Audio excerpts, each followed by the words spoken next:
Cool.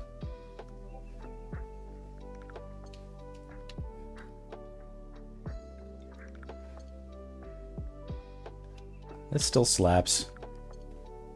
Hey, what's up, Donald?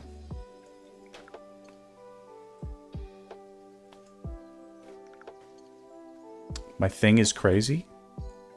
What's my thing? Oh, my timing is crazy. Ah, very good. That's my eyes. That's not you being bad. Maybe I can do something to make this a little larger.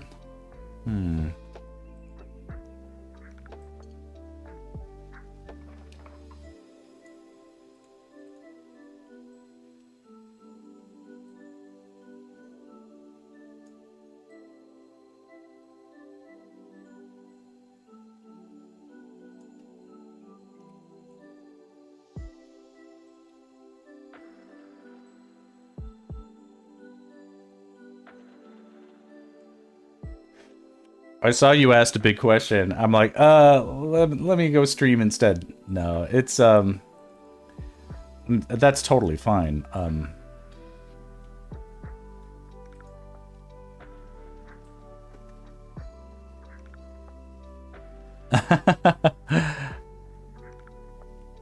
Yeah, coincidence.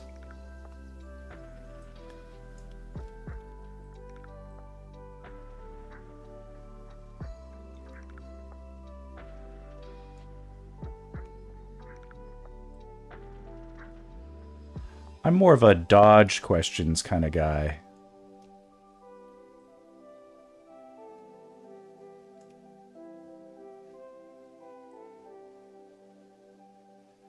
This is going to do nothing to help me, even though I wanted it to.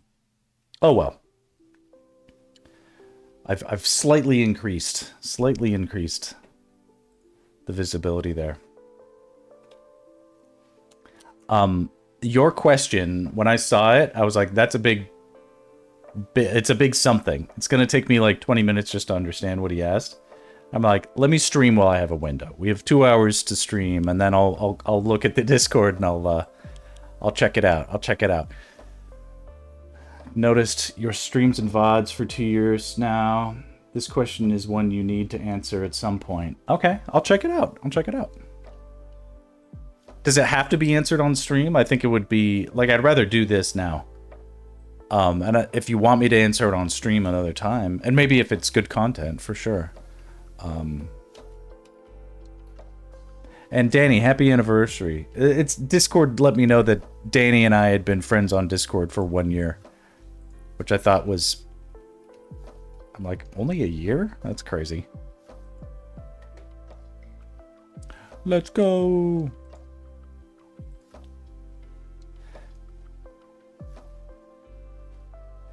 Dude, I see. Yeah, it's like all this stuff.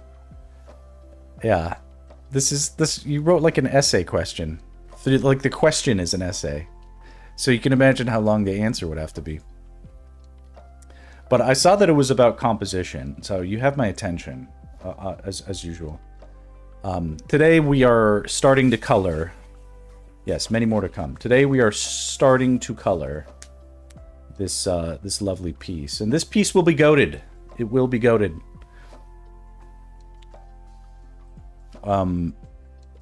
And the reason it's not done yet is because, even though I'm so excited, is because I swore on the death of my enemies that I would do it on live stream, so that I could quell any haters and doubters of my skill and my sincerity and my honesty.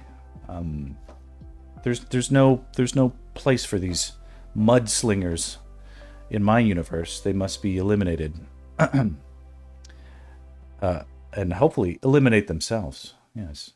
Just take themselves out of the equation by providing so much ample evidence that yours truly is truly, I'm the font of artistic knowledge. Yes.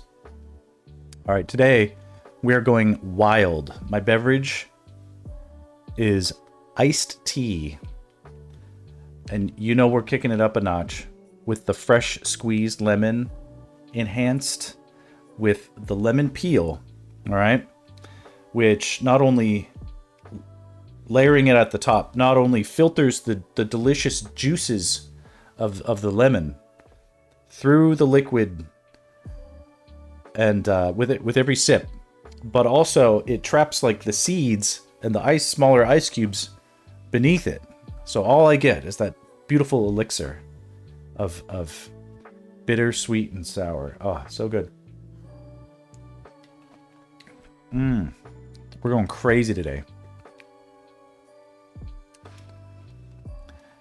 Yes, well done for the Gooners. So this will be a popular piece, I fear, because there will be Midna Gooners, and there will be furry Gooners who will goon at the furriness of the Wolf Link. Yes. And it's great Zelda content. So the Zelda content people will share. The Gooners will share. The Midna Gooners will share. The Link Gooners will share, and the furries will all be about it. All be about it. Very good. Very good. Listen, we love the lovers of the Max art. The gooning is in the eye of the begooner. All right. Hi, Namina. Welcome to the chat. We're coloring today. Okay, so first we got to do... My process of color starts out quite simple. We just use color picking, flat colors, straight from game art. So we're going to search for a little bit of Zelda game art. Yeah, Gooners are welcome to make me famous, of course. Twilight Princess. Oh, you know what? I already have references for this.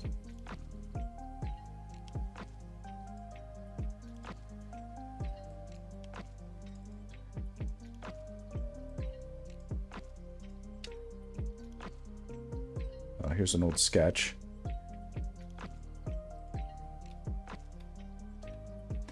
I'm enjoying the day. I did all my chores. And... okay, this looks like a good one to start with. And... these are not bad either. So I can talk for a second about what sometimes makes things difficult in terms of like finding the proper reference materials, because what we want, especially for what I'm trying to do, which is like I need game art that shows the reference but not the lighting. I don't want lighting. I want the color of what Midna looks like, but just like the local color, right? Not the lit color. And not the treated color, because a lot of the Twilight Princess in-game captures, like if I click on this, whatever this reference is, this has, like this would not be sufficient reference for colors for Link, because you can see that there's these, the art direction of the game has this sort of filter on it, right? There's this artificial atmosphere. All of it is like part of the art direction. It's important for like the feel of that game. But as a result, like the colors here are not adequate to sample from.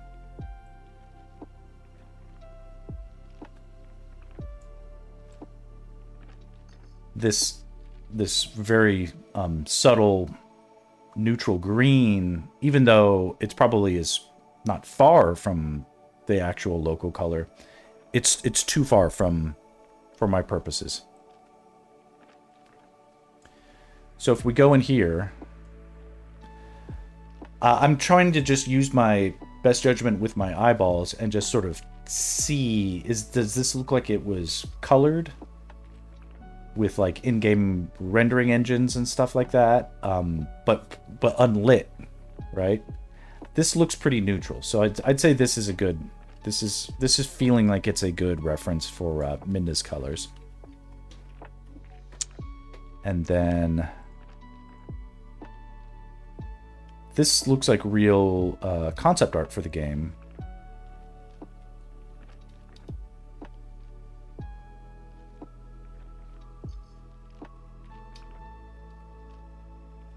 For Wolf Link, I think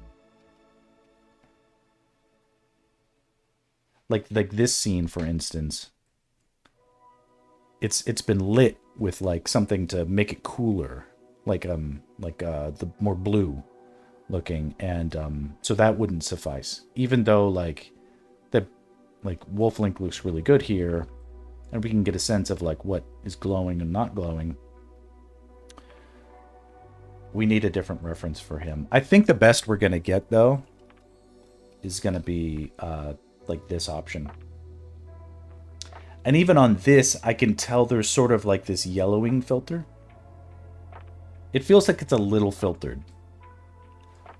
But I'm okay with there being some difference. So we're gonna go with this as the filter, or as the thing for Wolf Link, and this as the one for Midna. All right, let me catch up with chat a little bit. Gooners are welcome as long as they make you famous. Indeed. Good day. Hope you were enjoying the day. I am. Max Sexer doing an amazing job. He is. He is doing an amazing job. Storyboards. See, this is what I want, which is I teach others, or you know, and it's like I would never take credit for teaching Sexter how to storyboard or anything like that. But in this case, I will take credit for inspiring the opportunities to make such a thing happen. Yes, and so you're welcome, world. You're welcome. The collaboration of great minds and efforts is underway with Danny's project, and if Sexter comes in, we'll heap praise upon him. Okay. Twilight says, it's been interesting to me that you don't use screenshots from the game, but like art stuff with different styles, even concept art for Midna, for the sketches, not the coloring I'm talking. Yes, because it's interesting for me to see how things get interpreted, right? And also game art is hampered by limitations of the software and stuff like that. Like in the original, like Super Mario Brothers 3, for instance, the game, or actually Super Mario Brothers 2 had a very, yeah, by the time they made like, actually even Super Mario Brothers 1, the Super Mario Brothers 1 was like 8 pixels wide by 8 pixels tall or something like that. You have no detail in the game, so artistically outside of that, you have to interpret what it could look like. And of course, Nintendo had that artwork even in the original graphic booklets and things like that. What is in game is its own sort of interpretation of the reality, right, of what the game is, right? It's like a medium. It's like a filter, right? It's only one way of how it could look. Whether or not anybody really talks about this, there is this sort of like idea of Link, Zelda, or Mario, or whatever, that exists in the realm of perfect form, as like, I believe like Plato talked about this sort of thing. In our world, the real world, there is no such thing as a perfect circle, and yet a perfect circle is still something that is mathematically useful for us to conceive of, even if it can't be executed with the tools we have, or even if it's not scientifically possible to create such a thing. It could be still useful in our in our toolkit to have such a conception and a shared conception of it, right? So it's like not only are, like, even if you tried to make two physical, let's say perfect spheres. With all the tools of humanity, you tried to make two perfect spheres, there would yet still be differences between them at the molecular level. You could never quite do that. But both of them are trying to emulate the idea of a perfect sphere. And the idea of a perfect sphere is just a concept, right?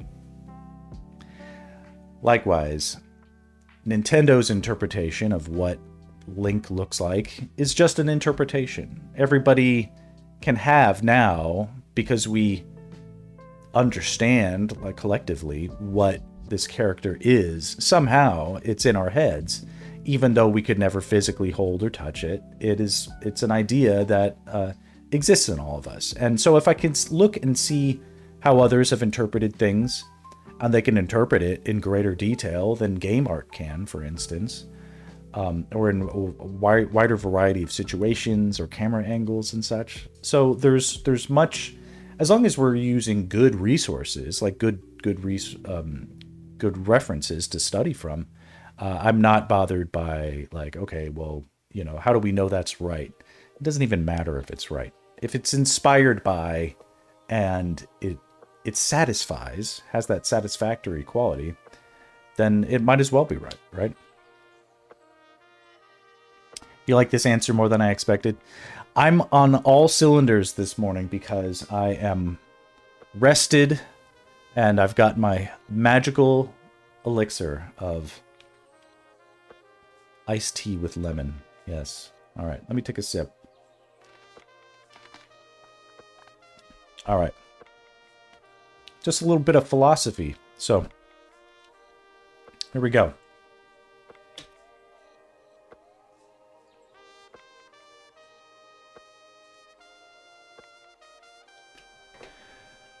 All right, let's pull these up. If I put these two right next to each other,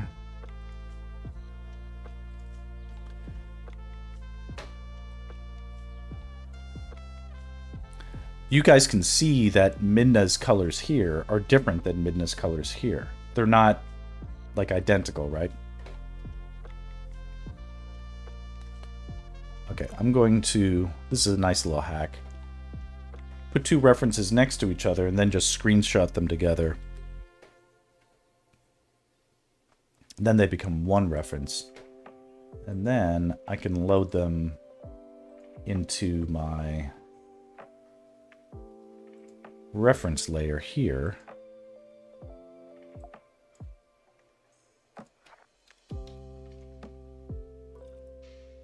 Which you can see here. And I'll put this over here where it might do viewers some good.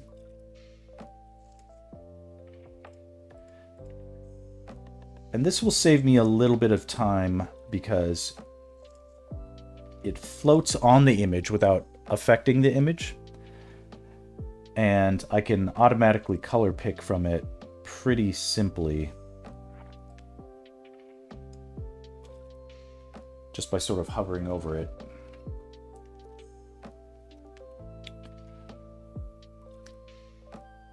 So my drawing tool is mostly unaffected, and I end up hitting less buttons or clicking in less places.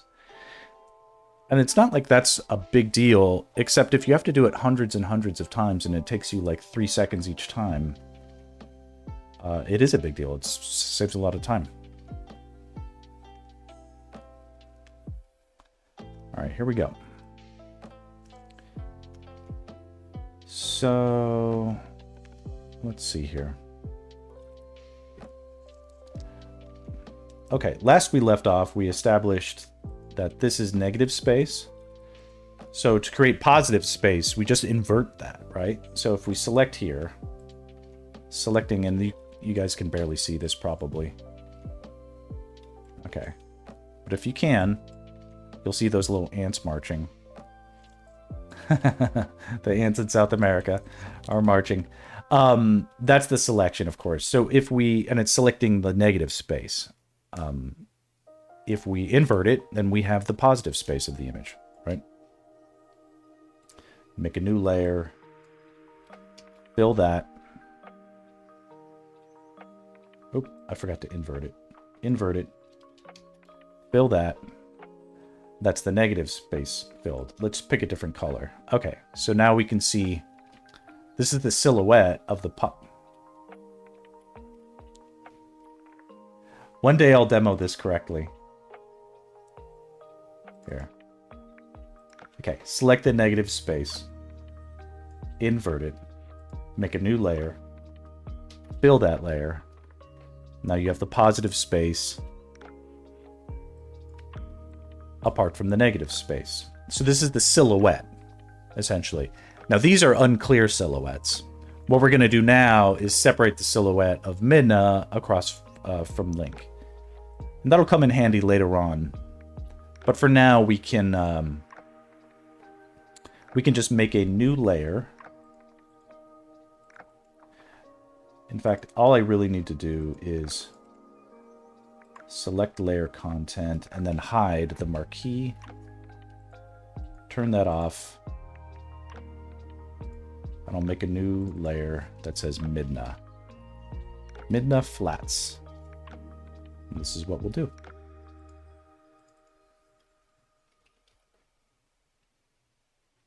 Woohoo, it is indeed Zelda stream time. I'm going to go until 2:45. So, decent stream today.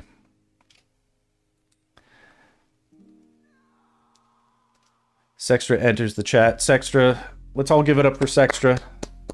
Doing the Lord's work. Helping Danny out on Flowers, this cool cartoon project. Excellent, excellent.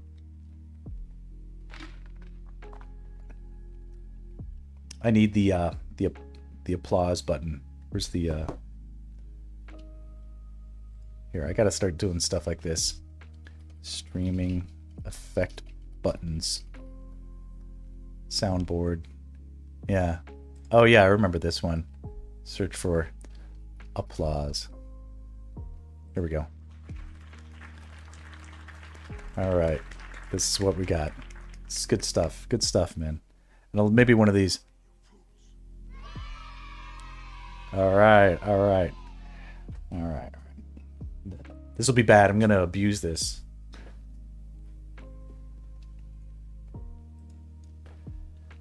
Alrighty. Okay, this is my favorite kind of stream to do because it's just like paint by numbers, right? We're just getting in there. Let's pick. This looks like a little place where the darkness of Midna gets nicely filled in. And let's fill in Midna first and foremost. We'll set this color layer to multiply, and you can see it's on, even if I'm getting sloppy, like towards the edges, I can move very quickly and just fill in anything that is Midna. We're going to do this really quick.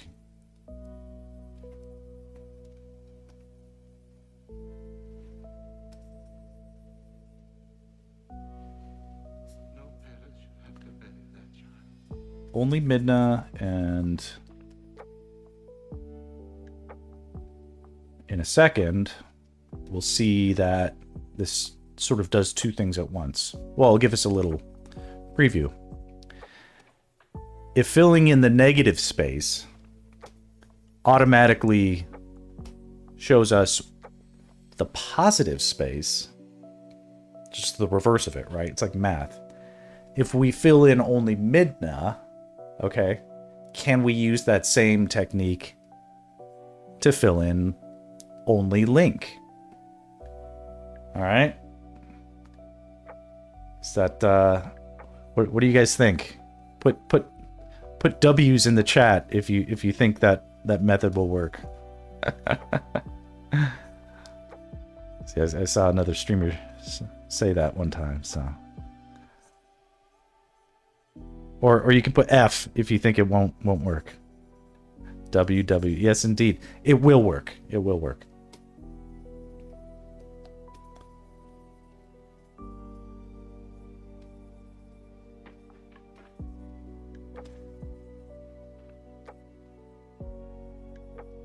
And in a few minutes, I'll show you.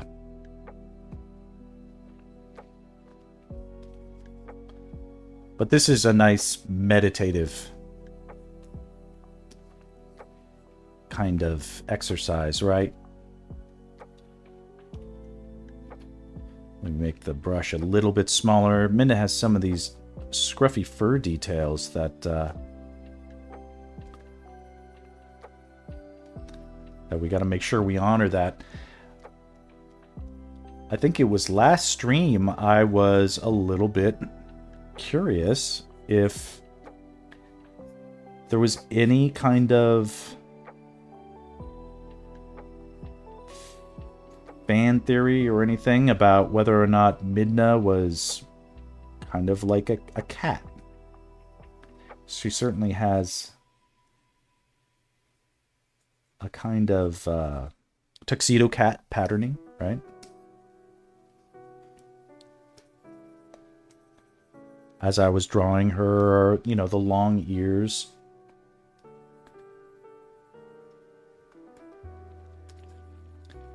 And her body, even her body type, reminds me of my old tuxedo cat, Emily. And by the way, of course, for the longest time I had two cat portraits here. Hugh and then Emily was the tuxedo cat. That picture fell because I knocked it when I was cleaning my room one time. And it needs to get replaced. It's on my to-do list. I'm just too ADD brained to prioritize myself and what I need to do. So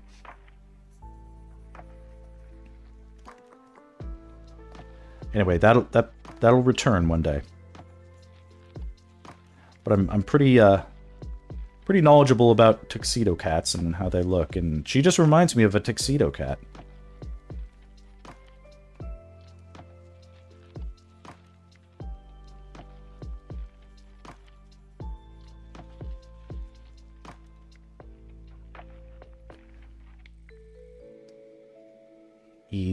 Easy stuff.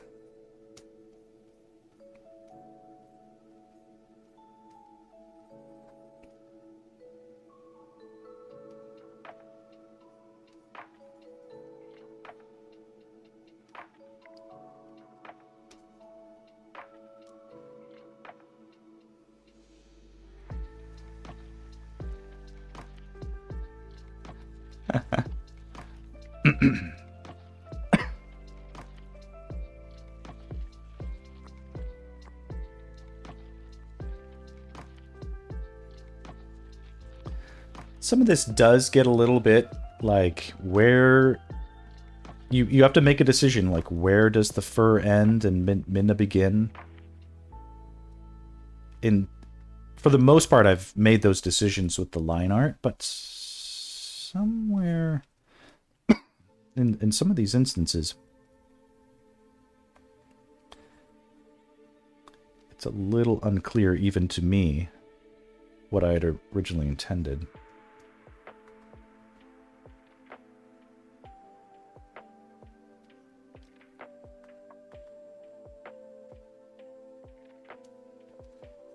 Can't forget the foot. I want some overlap here with Link's fur overlapping a little bit.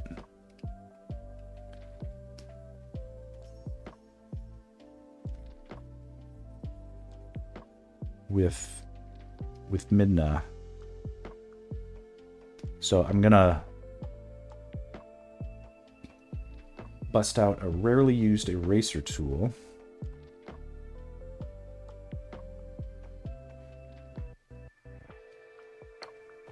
Right? I think we all know that I do a lot of undoing, but not a lot of erasing, especially with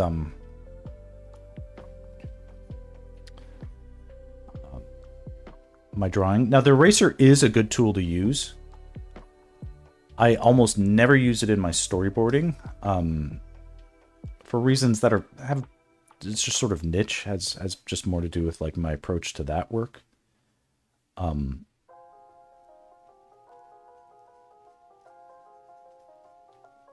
I use erasing not to correct mistakes generally, but to carve out negative space. Does that make sense?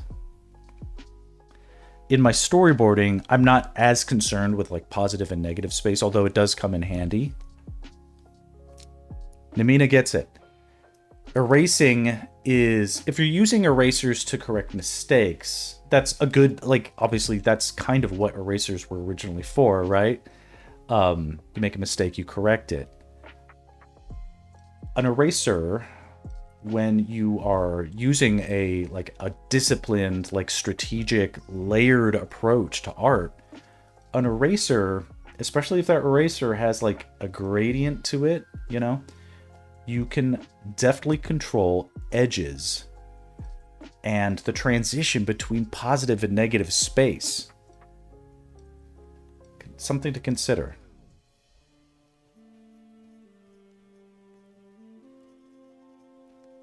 Obviously, I've talked a lot about positive and negative space on this stream, but this is a great example right now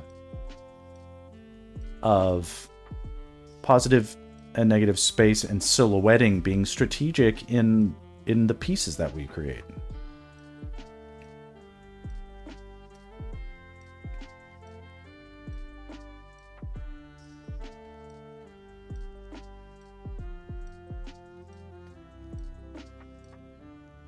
All right, and I think Midna's done, right? Now, if we turn off that background, we'll see it even closer. If we have all this, it's interesting.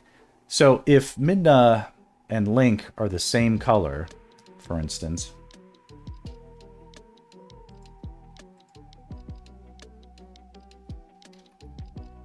all right. Oops, sorry.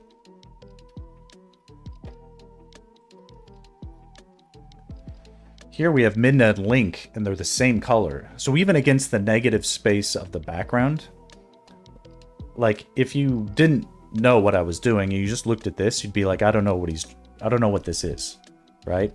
It's too abstract, right? You'd have to make like a very lucky guess. You wouldn't get it though, right? But if you isolate negative space, and this is always like, they talk about this being so key in character design, but the silhouette of the figure, right?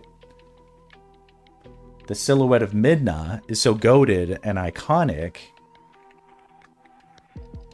that if we do give her a different color than Link, and only in the silhouette, even though this is like sort of a little bit of a non-normal Midna pose, I think you would get this. I think you can clearly tell that that's Midna, or at least I would get it.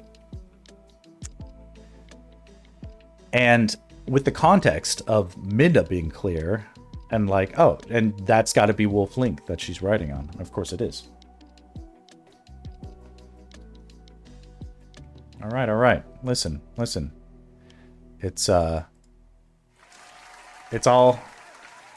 all right. It's just part of the it's part of it. Oh no, we need one of these, which is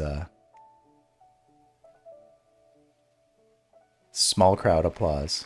Oh, that's not that. What I want is like a sort of like hesitant clap. Can I find that? Yeah. Hesitant clap. Let's see if that's, nah, they don't got it. Right? But that would be funny, you know, and they're like, are we supposed to clap? Is that, yeah, we need those moments too. Small crowd applause. Yeah, these are, all right. But we all know it might be important to you know, acknowledge that not everybody's a fan. Not everybody's a fan of goated art. Okay, all right, okay. I gotta stop that. Okay, so Midna is here. We've got her.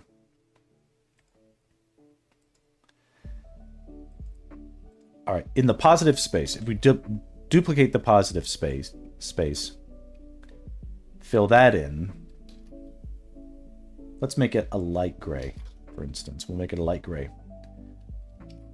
We can select the Midna space and then just remove it from the positive space, which contain both of them, and then that gives us link space, which is this. Right? So there we go.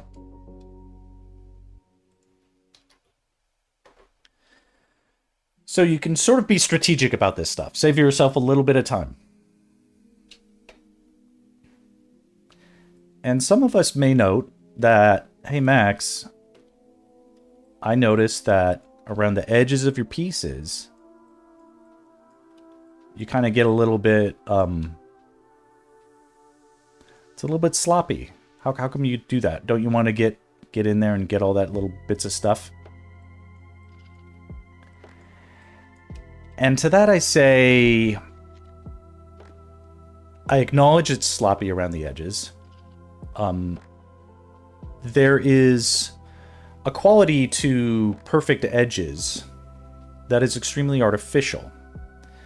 And it was remarked by one of my old teachers that unless you want a kind of cartoony depiction, or to look like a cutout piece of paper, you know, or a sticker or something like that, it's okay to let your outside edges be a little ambiguous, be a little wobbly.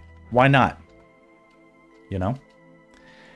And I've done so many pieces in this so whereas, you know, the Max of 10 years ago would not let that stand, and I would go to the edges because I was very OCD, I guess, about it, I guess.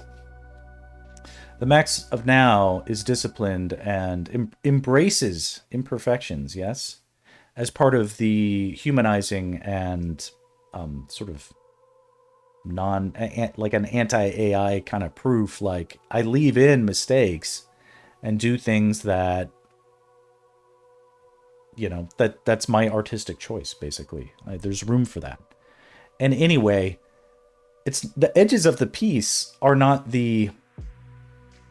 it's not the focus of the composition, right? I mostly ignore that stuff. After I get past this stuff, it's mostly ignored as I do the lighting and the rendering. And if I'm ignoring it as I do the lighting and rendering, then by the end, no one even notices that stuff anyway. So what we'll probably see is that when I do finish this piece, that all the concern whether or not it would matter if I went to the edges and filled all that in, it won't matter. No one will see it because I won't light it, or I won't make it the focus of the composition, so no one's going to pay attention to it. I choose to focus my energy on the details that do matter. All right. So let's put these on multiply.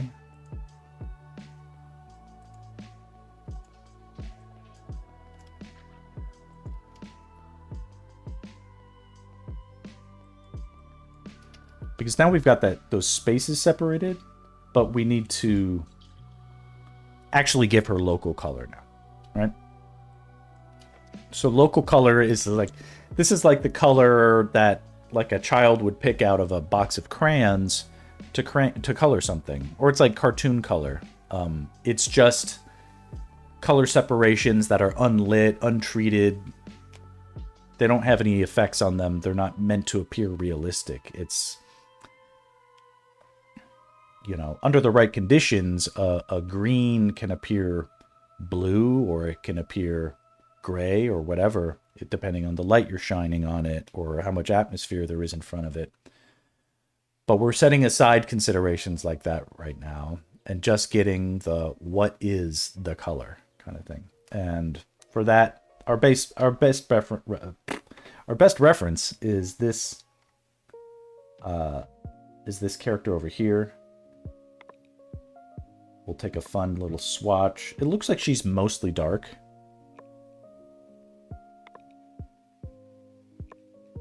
I think if we can be a little strategic about this. I'll take this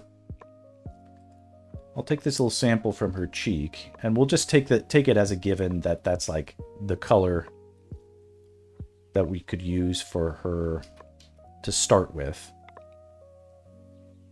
And then into that, we can start layering in this stuff, which is her sort of dark pattern color.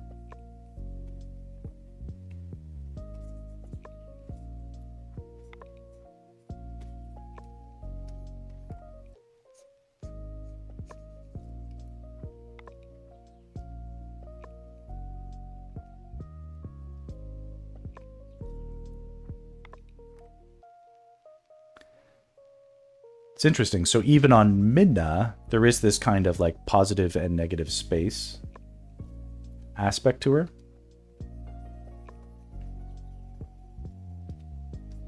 Because she has like a white color and a dark color, right? Not white, but, you know, some sort of paler version of gray and a darker version of gray. Ooh, I had this interesting insight the other day as well. And I'll talk about it in a second. But it was, I saw something that reminded me. It was after we did the stream where I had taken all the time to do Midna's helmet right.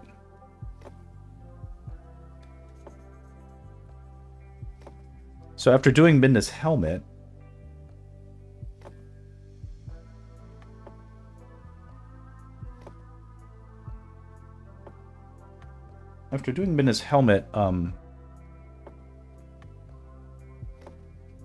interesting. One of Midna's legs is white, the other is black. That's interesting. After doing the helmet, I was just looking at some random thing on Reddit, probably, and it was, wow, Bess. Oh man, now the name is escaping me. It's a kind of metal. Is it? It's not bauxite. It might be bauxite.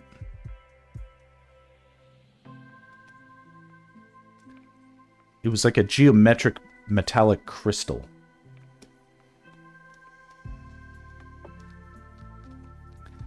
And it resembled like these kind of like swirly squares. Bismuth. Thank you. Bismuth. So we'll pull up a picture of bismuth in a second. And we'll see if I can persuade y'all to see my my POV on this. Because if you look at this, like, there's sort of like weird, swirly, crystally kind of metal here. Or even just here on this reference.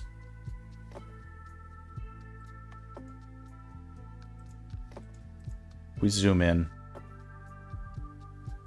Now, I haven't done the side-to-side comparison. Bismuth crystal. So...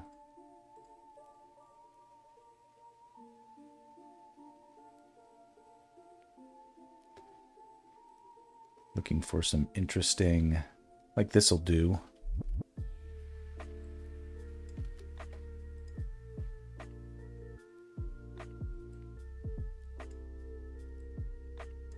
Obviously, these are super colorful. But I saw fit to draw a comparison. And I thought that was kind of...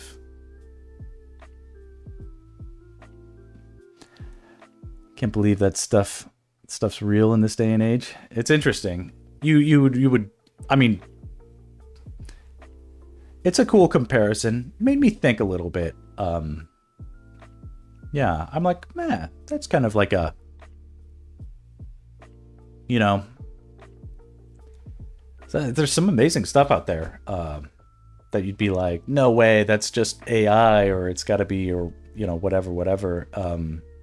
It's like procedurally generated art or something like that, but it's like, you know, what else? The matter all around us is like procedurally generated, naturally forming weird crystals and shit. You know, wow, it's just cool, crazy shit, you know.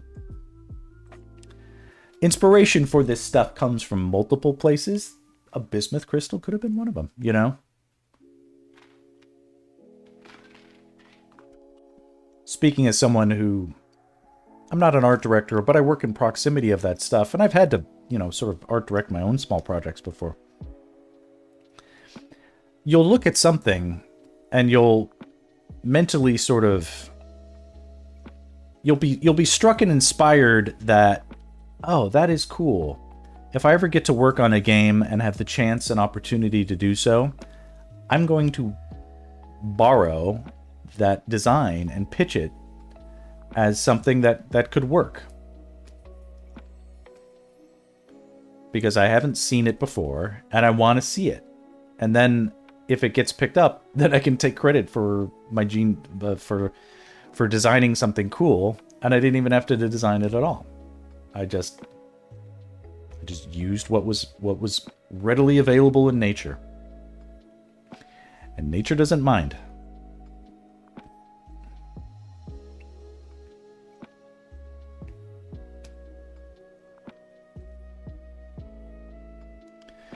Stranger Than Fiction. The Few Shadow.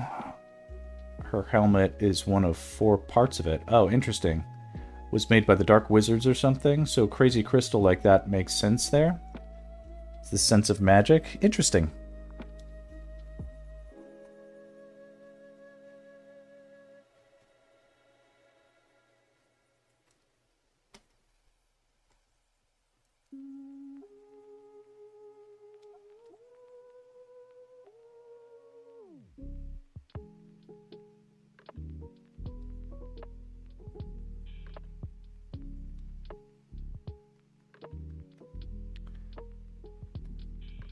You know what? I've been a bad boy. I forgot to save.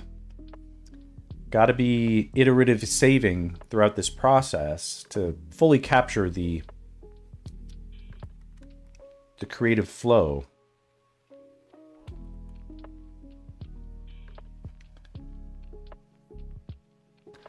Lest the doubters not be satisfied.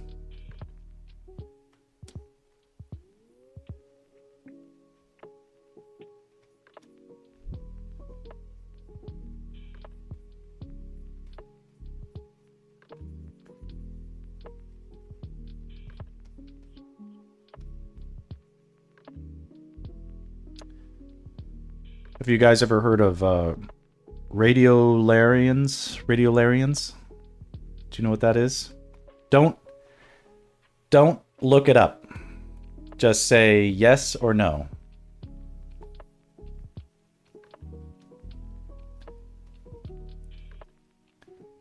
And radiolarians aren't things that can be explained by description. You have to see them. Good. All right. That's a no from Donald. I love your remote game, Sextra. Sextra's the best. Who else has heard of Radiolarians? Don't look it up. Because I'll show you guys in a second.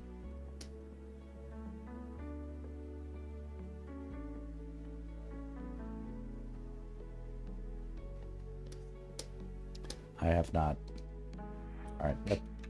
I will take this as good permission to... Two out of 2, that's 100% sample size. Good enough to move with confidence that, like, for the most part, the world is unfamiliar with the world of the Radiolarians. Alright, now at this point you have my permission to Google. So Radiolaria, also called radiozoa and informally called radiolarians, are unicellular eukaryotes of a diameter 0.1 to 0.2 millimeters that produce intricate mineral skeletons, typically with a central capsule dividing the cell into inner and outer portions of endoplasm and ectoplasm. Basically, they are tiny animals, microscopic, basically, that biologists were sort of like amazed to discover. There was a guy who looked at them under a microscope and just draw what he could make out. And he had all this different crazy shit. So these drawings are like over 100 years old. Let's see here. From 1904. So yeah, over 100 years old. Now, I had seen these ones before, and these aren't even like the most crazy examples. But essentially, the tiny... Yeah, try to describe it first. I should have tried. Other than they almost look like aliens made from tribal tattoos, you know? But these are the skeletal... These are the skeletons that are left over from tiny animals, essentially, that are too small to see, of course. So if you're 1/10 the size of a millimeter, which is what they are, it's obviously really small, but you can see them with a microscope, essentially. Now, this is again is an artist's interpretation of what he sees, and what also might actually exist is up to, you know, sort of the equipment that we can look up. But here we can see this, and it's still pretty freaking cool. They look like little gems and beads, right? Again, this is like low angle stuff. Sharp, jagged defenses. Those could just be lattices or whatever. I don't think they... I mean, it's maybe not so much even defense, but just to establish a perimeter. Like whatever, right? The skeleton equivalent for bacteria, basically. But or eukaryotes. Yeah, those are animals, essentially. Right? It's just like complex I think they're multicellular.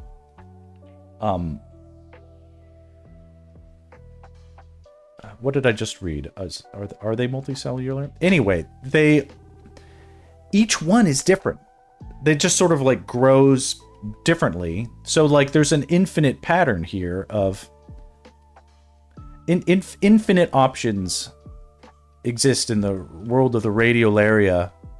Look how and some of them can look beautiful, but look how cool these ones are. This is like the original stuff too. Look how like dark and crazy. No, I don't want to see this shit. Here, zoom in more on this one. Like this one is like something out of like Hellraiser or something like that. Imagine you woke up and just saw this, like this is the world you exist in. Some sort of weird,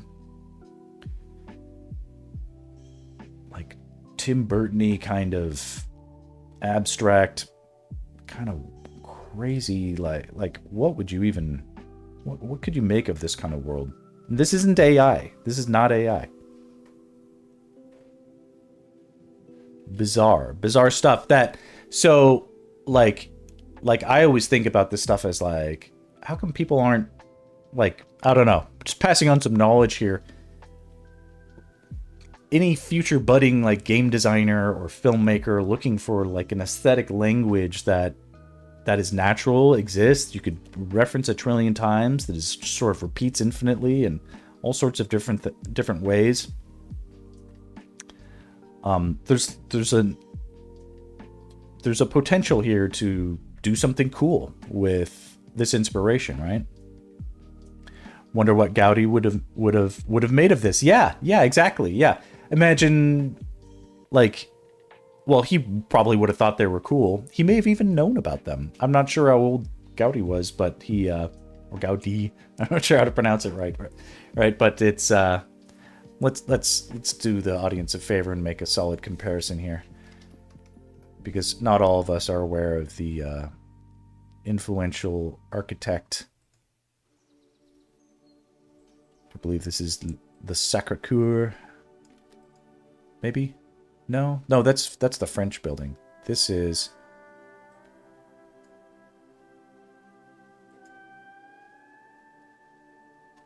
Maybe it is the Sacré-Cœur. I don't know. Here, this is a Gaudi building. Gaudi. right? You can see some interesting texture. He lived to 1926, so he very well might have referenced the Radiolarians as a source of inspiration, right? Not? That's the Gaudi building, yeah. Of course, there are others. But this is like the one you think about. Aren't they still building this?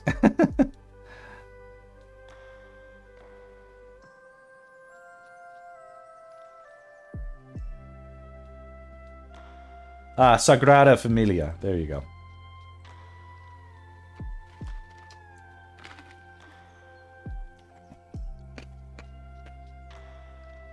Although incomplete, Sagrada Familia is one of Gaudi's lifelong dreams and that is still being constructed.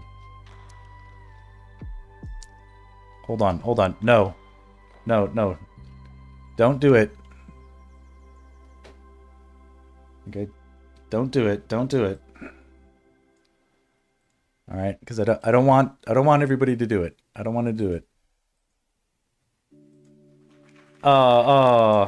He knew the entire time. Sagrada Familia is not complete yet. Yes. So goated was Gaudi that no one can complete his buildings, right? They should change his name to Goatee. Goateed. Yeah, it's pretty good. All right. Yeah, I know. They get better and better. They get better and better.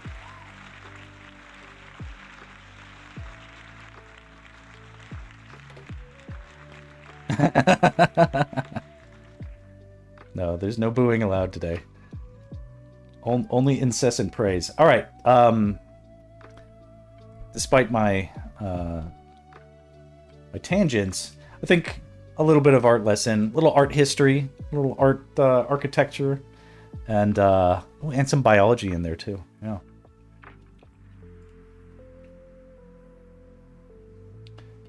All right. Back to the fun paint by numbers essence. So what is interesting, this will be a fun challenge, though in Midna's helmet, in this reference, we can see all this different depth of value ranging. My interpretation is that, yes, there's a bunch of sculpture in the helmet, and that creates a lot of difference in the light and shade that we see. My interpretation is that it is basically of one color, which is this gray that has this luster, right? It's a lustrous quality. Do we all know what luster means? It's basically the shininess of something.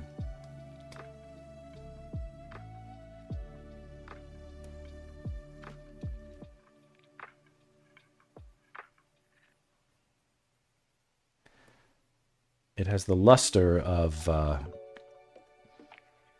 some graphite pencil.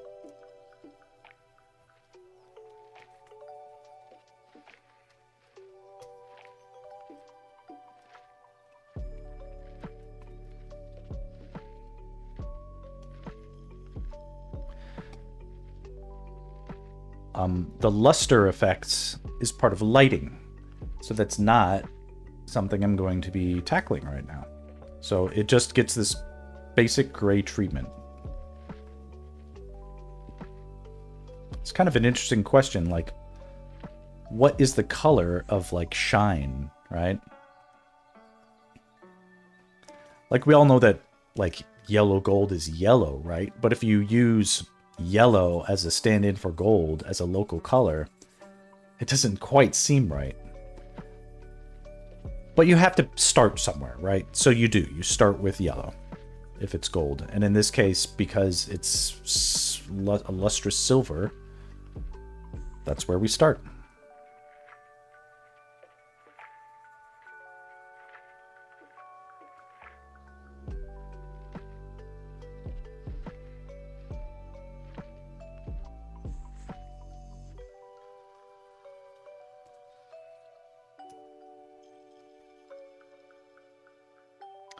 And you know what? This is supposed to be dark too.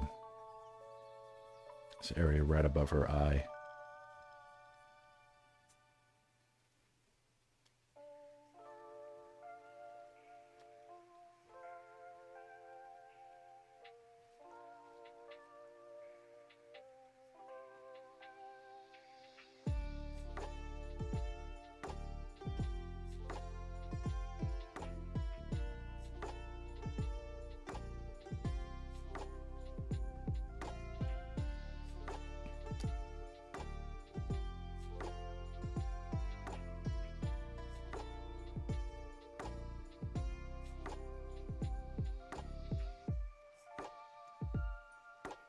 Okay, it's 1:47. We're going to go all the way till 2:45. Got another hour. And that'll probably be enough to just, if I can avoid going on too many more tangents, should be enough to get the full base color pass. And that's a good start to our little thing today. Might as well fill in the eyeballs here. Here, the white of the eye. Her white is actually a yellow. That's okay. Again, kind of like a cat.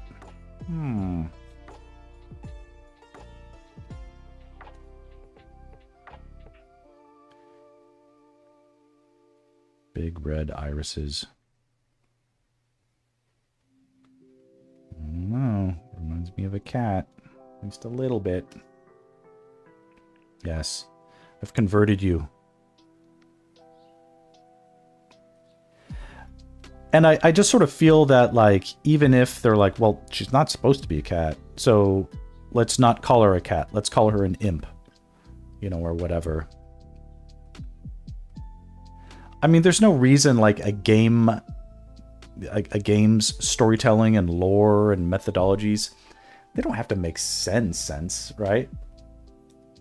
It's not like the mythologies of the world's religions. Like, if you really analyze, like, what's going on and the creation story, like, none of that actually makes sense. They can just sort of make stuff up. It's like, oh, this person has, you know, the body of a human but the head of an elephant. How does that make sense? It does, you know, but it's not an elephant and it's not a human, or it is a human, right? Or it's like, you just take it as given, right? Now her teeth are apparently allowed to be a little bit on the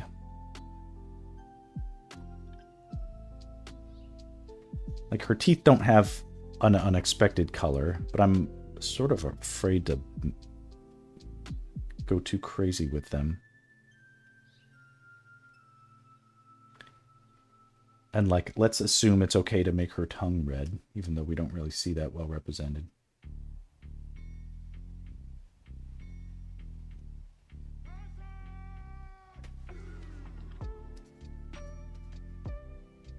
Reddish in color. But when it comes to things like her lips, right? What color do we make those? Well, I'll just take this base skin color and I'll drop out some of this green and I'll drop out some of this blue.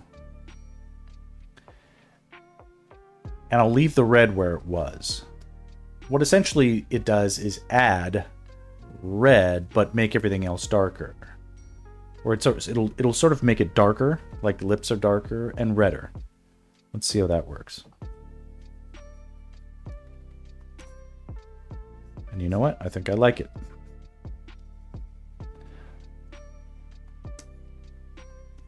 See how that looks a little darker and pinker?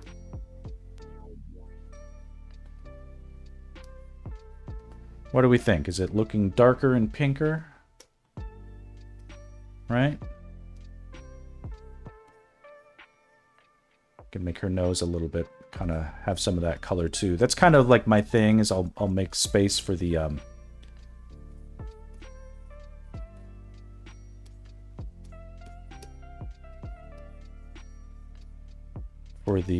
nose and the cheeks and even the ears on a, if it was a human with like normal ears or whatever, to have some of that effect. Despite appearing redder than the skin surrounding it, if you look here at the RGB values, it's 176, 176, 176. When those numbers are equal like that, that means it's gray. So the reason this appears gray, the reason this gray appears reddish is because the surrounding text skin color is like this bluish green.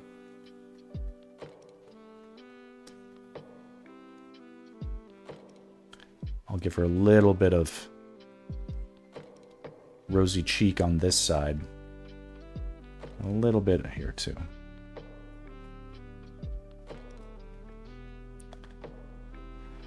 Most of that look of the rosiness on the cheeks will actually sort of just get blended out as I do my lighting process. But it's more or less standardized now in my art practice to take that approach, so I'm going for it here.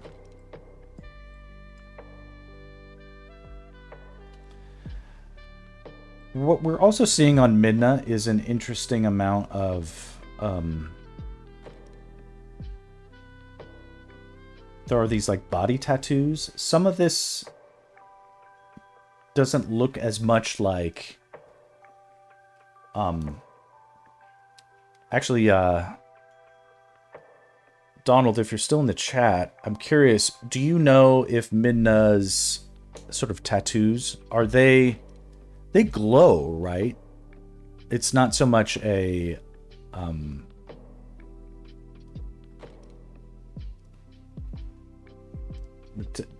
as far as I can tell, some of that is not, I think they kind of do, right? And again, this is sort of like, I think they're borrowing from like bioluminescent or like a nighttime creature kind of stuff. To me, like for instance, the figure on this sort of serpentine figure on the helmet head, it always reminded me of like earthworms, for instance, right? Not to my knowledge, we'll check. I think they kind of glow, but I'm not sure if that's the best interpretation of what's happening there. Never noticed them glowing on Link's fur or whatever. I think these insignias do glow on his head.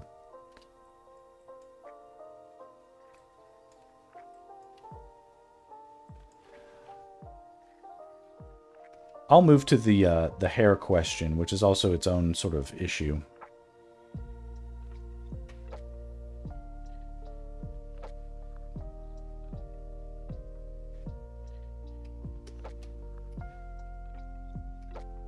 They don't actively glow, but the tattoos are always bright. It's interesting. I mean, if something is always bright, then what does that mean?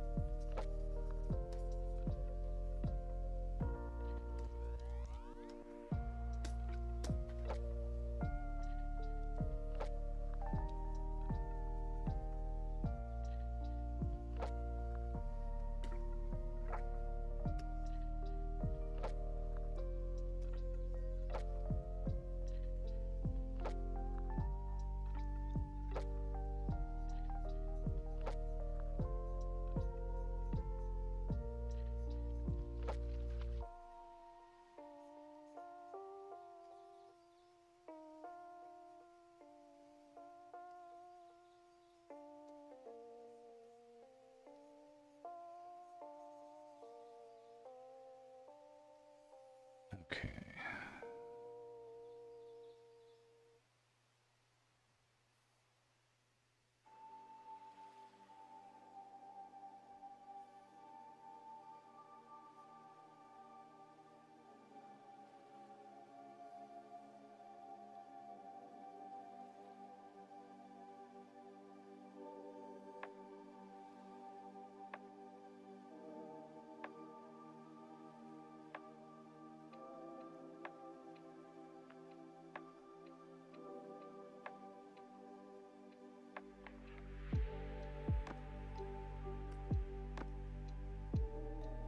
Having trouble interpreting a small detail I've just discovered.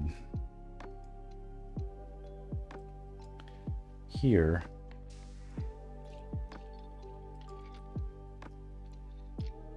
there's this triangular, I can't tell if it's part of the helmet or her hair. Like it might be part of her ears, actually.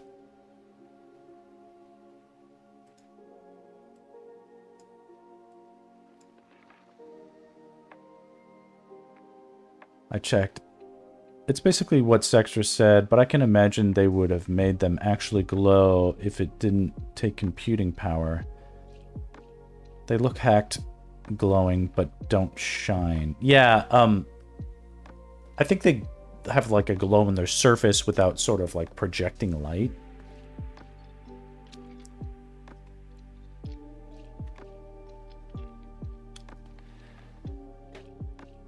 There's a quality to them that is different than just the negative space on her design, for instance. Here we can see it looks like they're sort of treated in a way that doesn't react to the light. Like the lighting situation.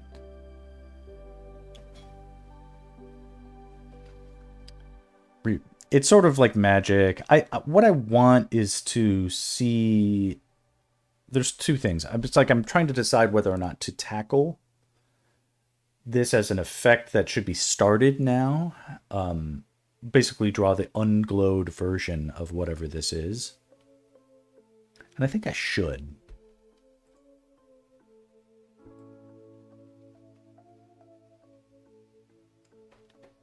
You know, we've got the color samples here. The color for the part where it's glowing, like here on her arm, is different than the color for the skin. It's not very different, but it is.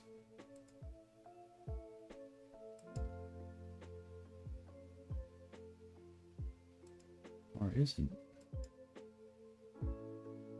Huh.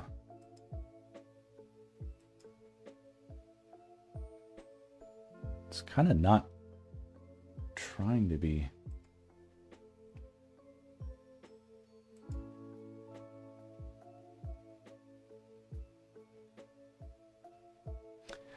Man, I don't know.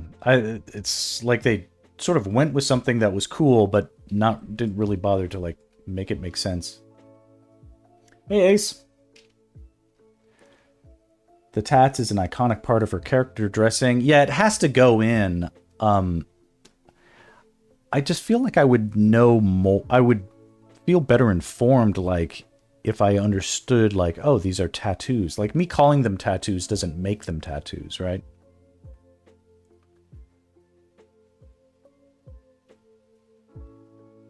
I've seen them represented differently also in other artists' fan artwork.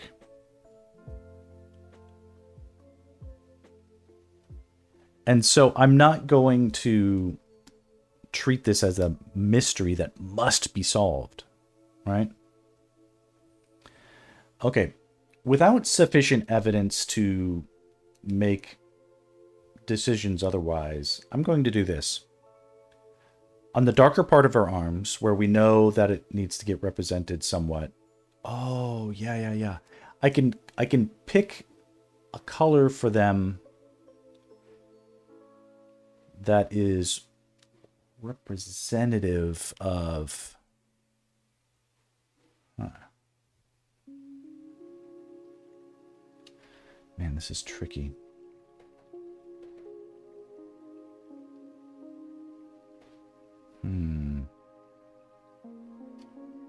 I may just have to do that section later on. I have to think about it. And also, it's sort of holding me up and I don't want it to be. So...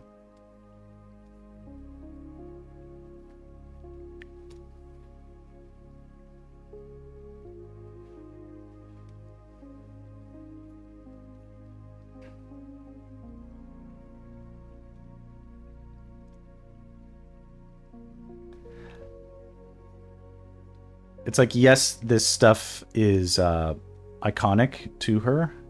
What's weirdly, or it's like it's very important, like to the design of the character. But only like thematically. If you actually look at this stuff, it just is a bunch of gobbledygook. Like, it isn't actually being put out with what I would call a lot of like care in terms of artistic decision making.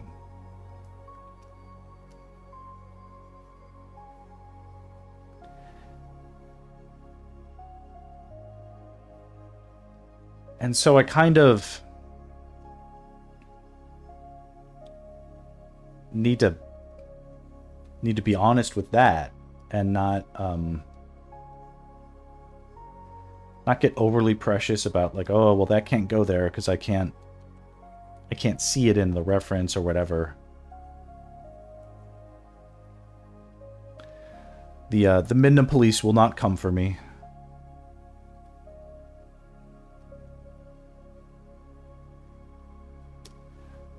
You know, I've never been accused of putting out low effort content.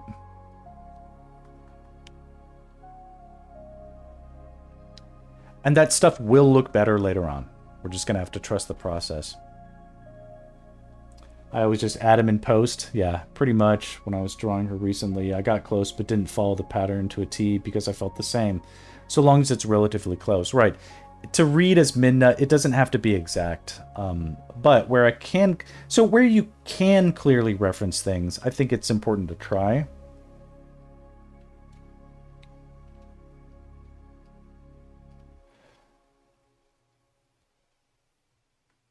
But where we can't, where it's sort of like indecipherable on purpose, it's like, okay, can we not?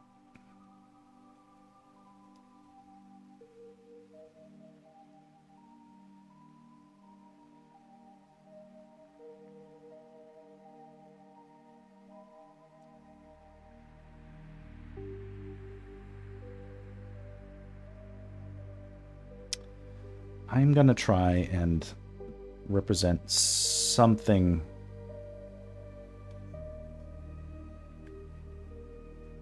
here that is accurate. I'm going to use white for it for a reason that is... It's really just temporary.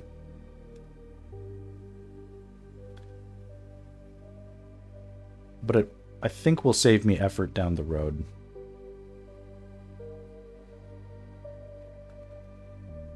There. That's something. That feels like something good there.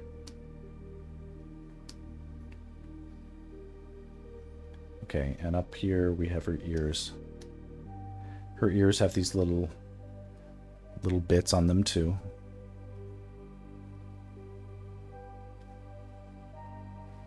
And they're of a completely different quality than the other markings. So it's like, what do we make of this? It's just sort of like, oh, they're in a different spot. Give them a different shape altogether, right?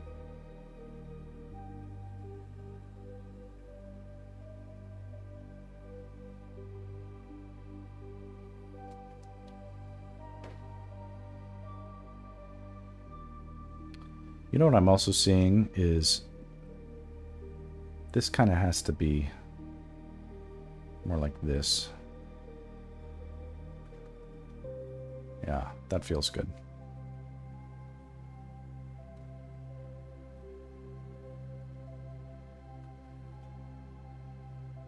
Kind of needs that.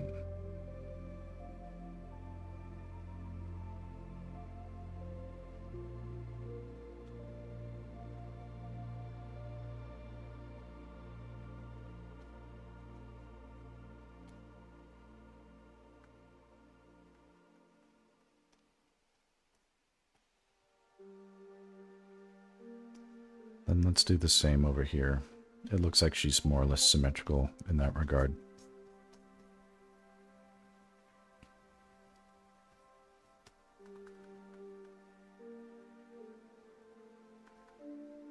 And again, no one's going to pay attention or care, but with the reference right here, might as well try.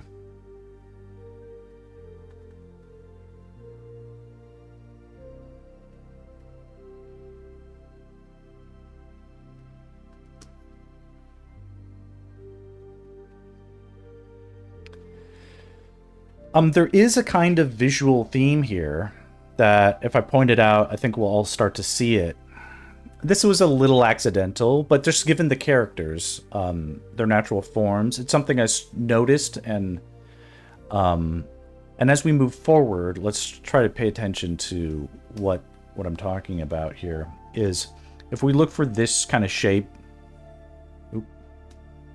the shape of the invisible. If we look for this kind of shape,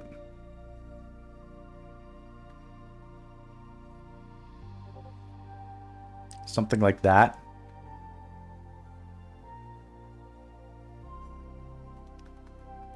Right? You'll kind of see it being repeated again and again, or even just like, you know, like that.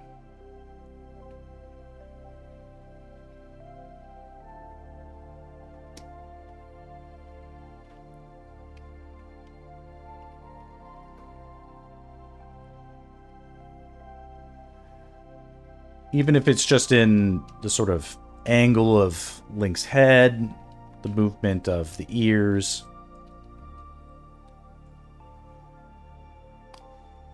Subtly reinforced, right?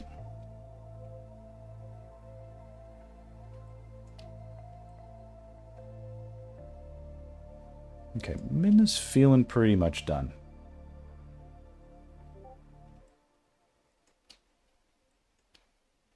Right now, it doesn't look very much like she's looking at us, which is sort of bothering me. I want to see if I can do something about that.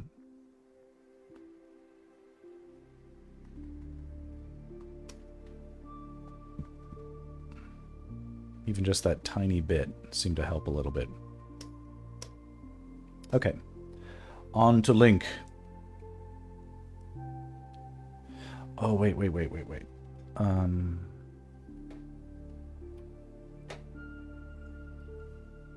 Small things. Okay, she has a hair tie of metal or something that I'm going to bring back. Oh, and look, this art has her...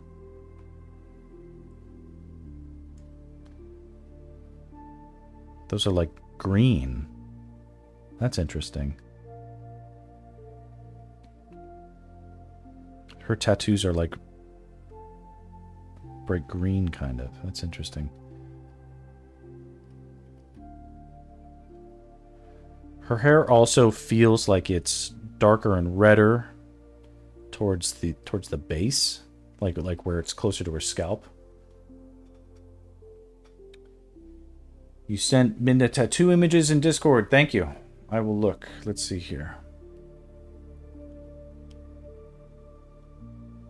Let's do the thank you for the assist. Okay.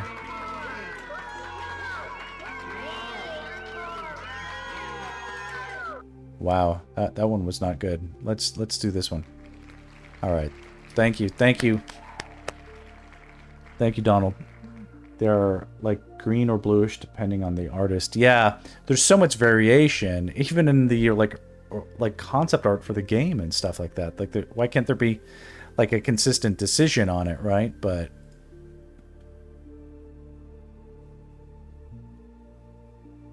Artifacial, a funny name for AI bros. Artifacial is kind of funny. It's a little goated. I don't know if it's fully goated, but it is. I hate giving that stuff like breath. You know what I mean? Like, if I talk about it, then it's like even more being talked about in my life, and it's like no one actually that I know outside of like a professional situation where like essentially they're from top down forced to use it whether or not they want to. Okay, I can see some of the greenness. I can see the greenness. This is interesting. And she's looking at them. Sorry, fellas, that looks like they're glowing, even if they're not. Yeah, that's clearly... These are mirrored. Okay, that's all fine. Okay, I'm going to make some adjustments here.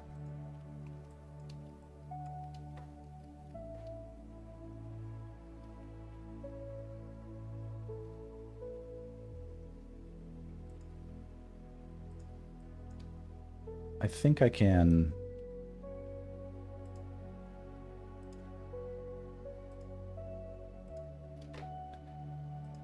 I'm going to take a second to change the color of these tattoos.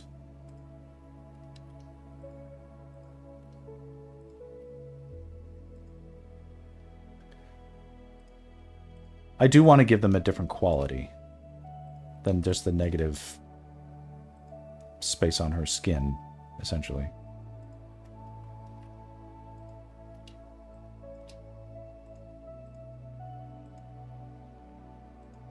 And I don't think there's going to be much else that is green in the composition, so this is a good opportunity to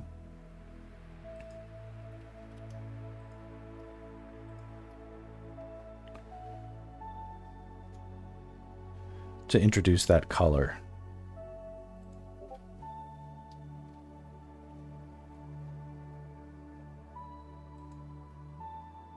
Like, it feels like that could be useful. It feels like that could be helpful for me.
Okay, so this is a good...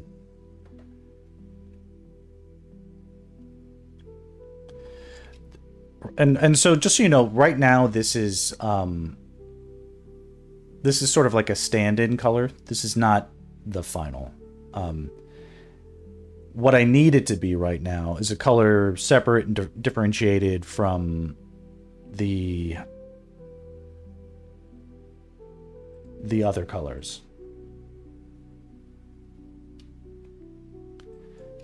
Because we're not just coloring using this method, we are actually actively making selections that we can reference later and save ourselves some time. So her hair, I'm going to make a decision right now that her hair is going to be more red.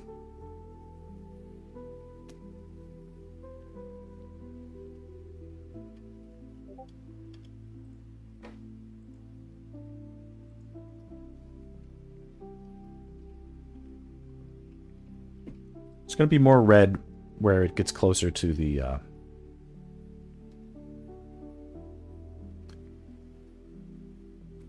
closer to her skull.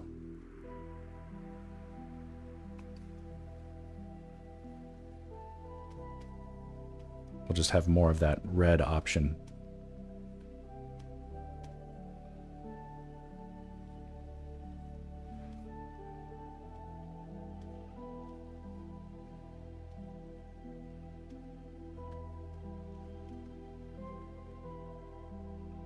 A little bit of that red represented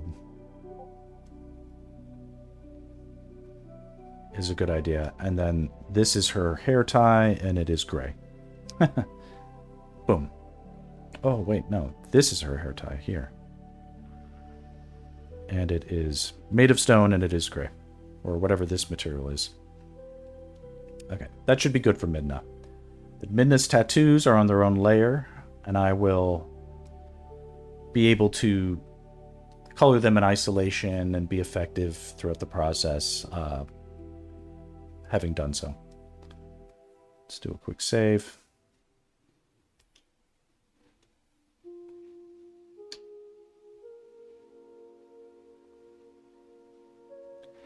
Lighting effects have to come later.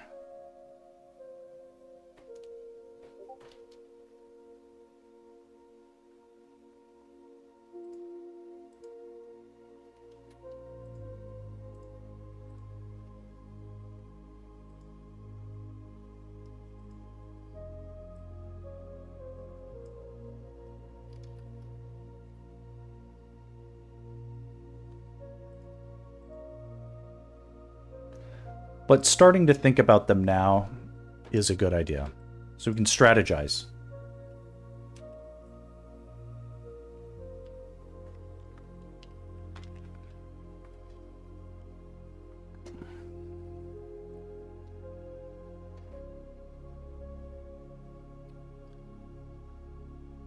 Some more example.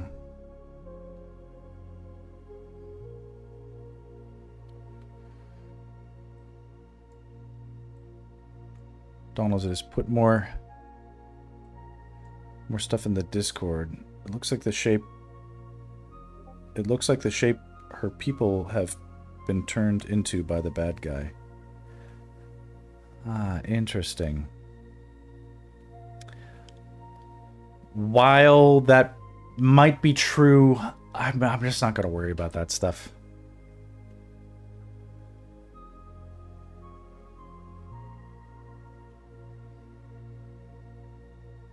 I don't see that as an essential detail.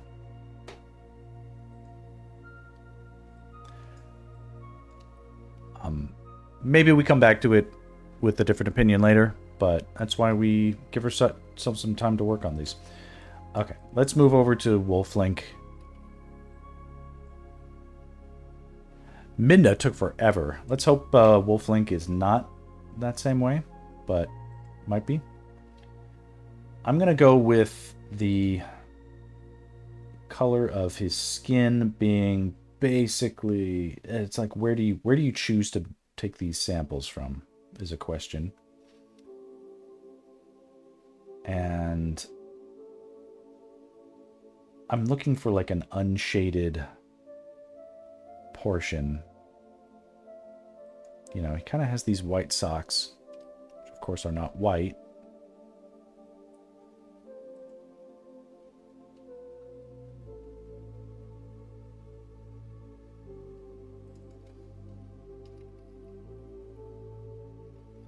Link flats.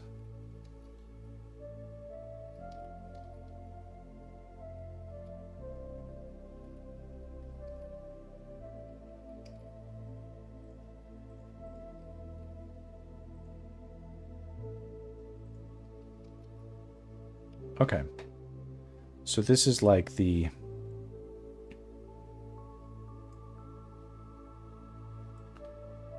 unshaded white color of Link's like fur.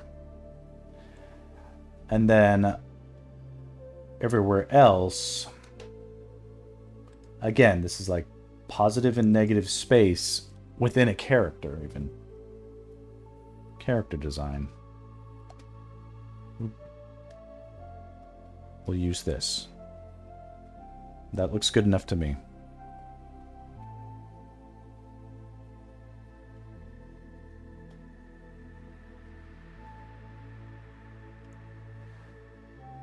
I think I'd prefer it if it was a little bit brighter.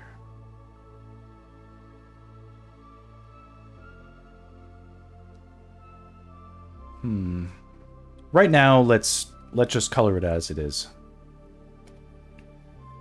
Let's take it at face value that this is good. And move forward with it.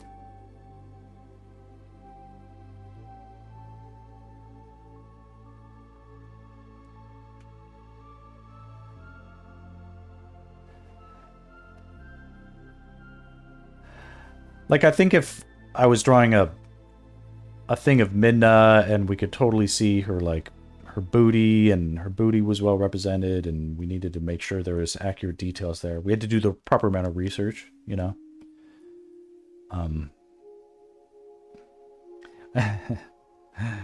You know, say what you want about the Gooners, but they're aficionados of artistic anatomy, no? No. So you can't let them down. You can't slide.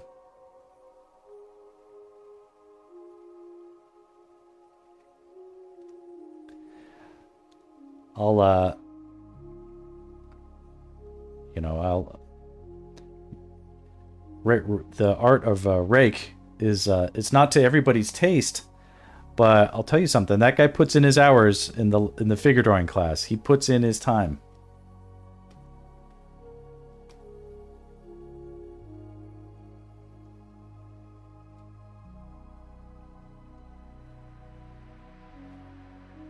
And it pays off. It pays off, right?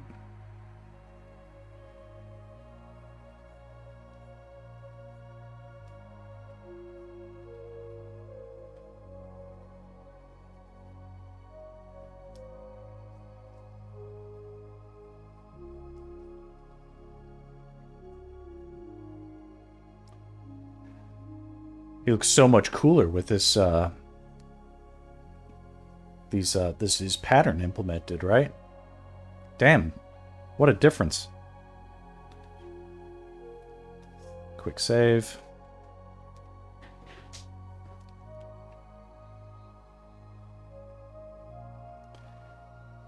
Now there is some variation, like in his cheeks. We get a little bit of variation.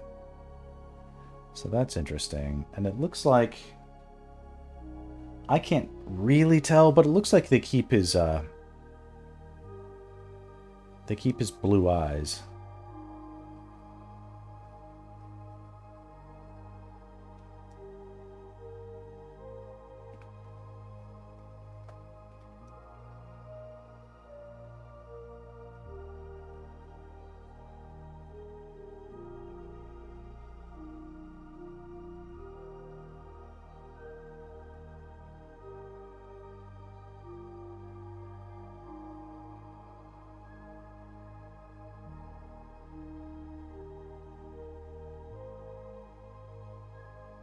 Right? Link has blue eyes, right?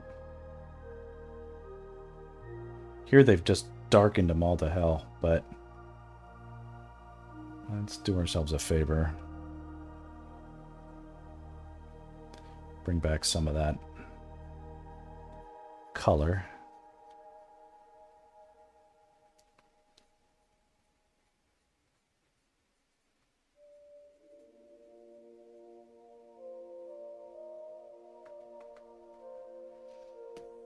And then the pupil. I've been doing a lot of straight black for my pupils lately. I think I always do that, of course. One thing, though, is it doesn't look good when it's in these early stages. It just looks too dark, right?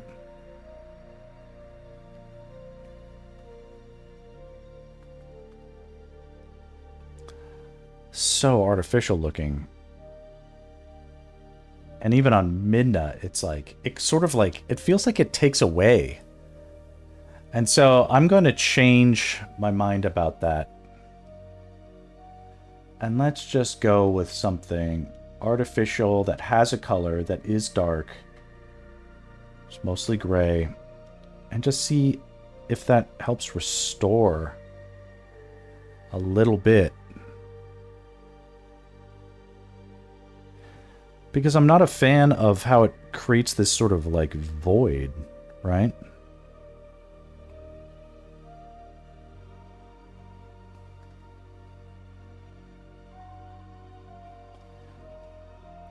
Already looking a little more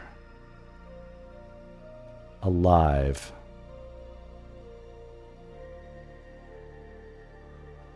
It's funny how a small... Yes, his eyes are blue, even as a wolf. Good. And we all know I'm shitty with color. So the screen captures you're putting in the Discord are, they're very much a good example of the kind of way that, like, the art direction in the game is changing the colors of the things, right?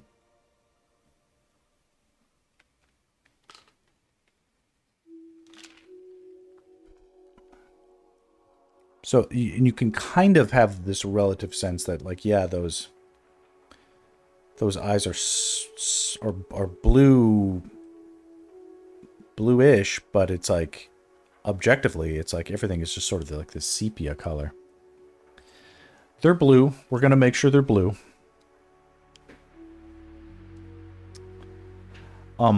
He has these two apostrophes that seem to have a different treatment. I'm not sure what they are. They almost seem like tattoos. I'm not sure if they're explained in game. Do you guys know what these are? These sort of... I'll color them in right now. They have a distinctive color, I believe. That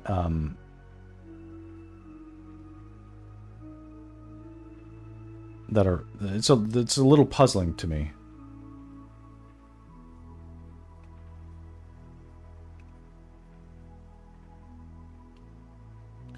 Nothing special? Yeah.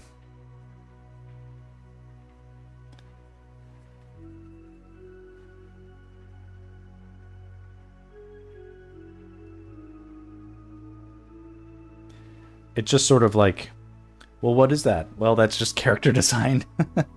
Not everything has to have an explanation, I guess. And if it was explained, then it went over my head.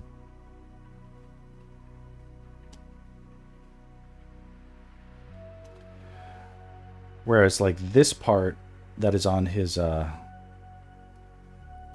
forehead is different. Different enough to be... Or it's not like the apostrophes, right? Again, it's another silly symbol that seems like it would probably have some meaning, but maybe it does, maybe it doesn't.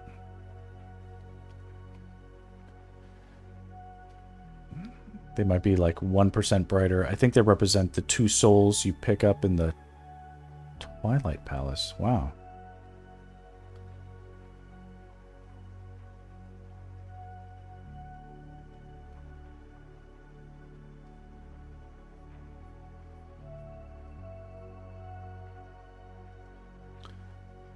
Cool theory if true.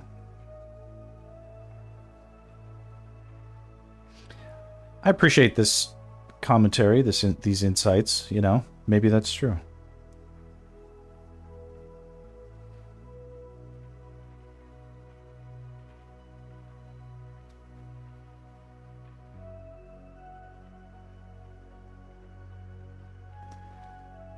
Oh, I like these different things, yeah.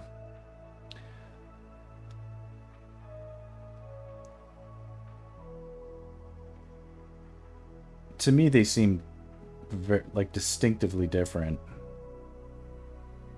But maybe they're not. What? Ugh.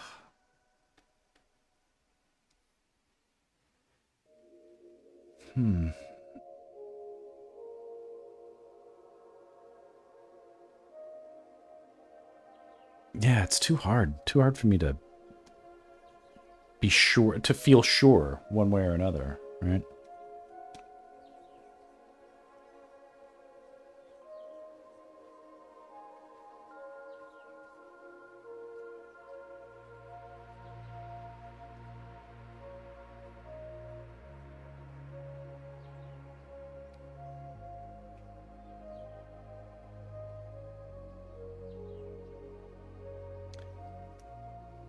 You know what? I'm gonna give his little snout here a little bit of that darkness around the nose. It's gonna help it feel less less cartoony in that area. And even though for the purposes of this, I'm not really making a distinction in the like the transitions. Like, these are soft transitions. Maybe I can give it a little bit of jagged. Yeah, that helps a little bit.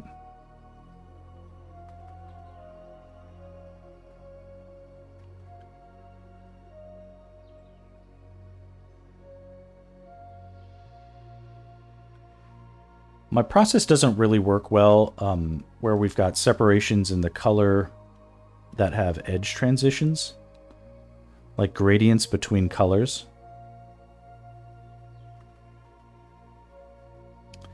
And I sort of make up for that by, you know, painting out those differences later. But there are some scenarios where it sort of feels like it's very weak. That's a weak solution.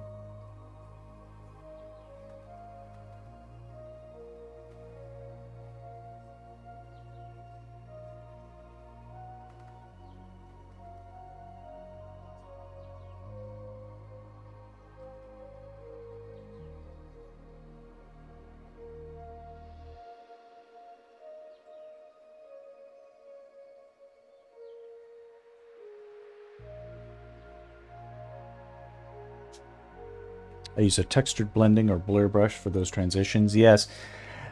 Where it runs into trouble for me is because I use the colors being separated, like with more or less hard line differentiations between one color and the next, allows me to have a fast process for making selections and then giving different colors to those sections when I'm lighting it. When I do my lighting, it's not spray paint that, affects, everything the same way. It's like if a section is orange, I'm going to light it to be orange plus blue light. And then if it transitions into yellow, it has to be yellow plus blue light. But in the in between where it's like yellow orange, that's a third. I have to like make a gradient of selections to do that. That part gets a little hacky with my color process, right? So for instance, like on like the Transformers stuff that I colored, where it's just like this is a rectangle, and it's just one color and there's no transitions or anything like that. And I can let the transitions happen in the lighting, but not in the color variation within the thing. That went very easy for me. I should do more Transformers stuff because it's quite popular among the likers and the gooners. And good return on investment for time, in my opinion.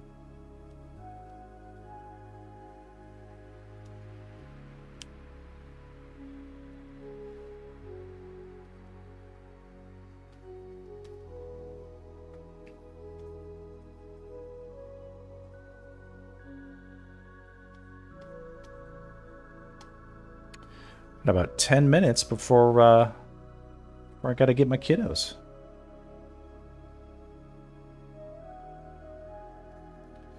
Did a good stream today.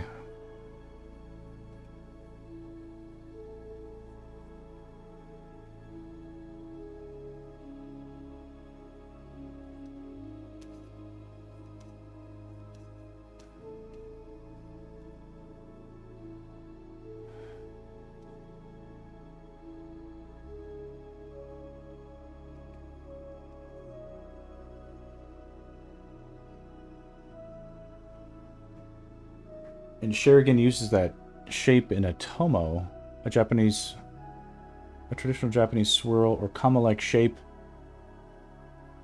commonly found. Oh, using the shape, secret stones. Interesting. Tears of the King, Shinto. Ah, okay. Family crests, taiko drum decorations. Very cool. Thank you for the wonderful, wonderful bits of knowledge there. Sorry I couldn't read it all that amazingly, but yeah. For the goated some of these are silly. Oh, here, dull applause. What's this one?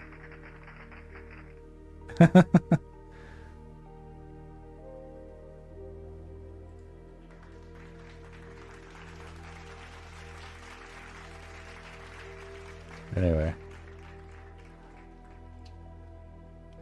Much appreciated with the cool insights and infos.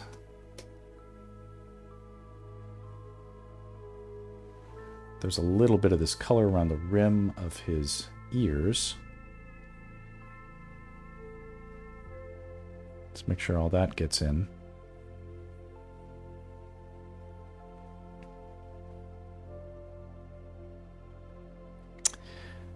And though we are getting close to the time, I won't rush. We'll just go all the way to 2:45 in a few minutes.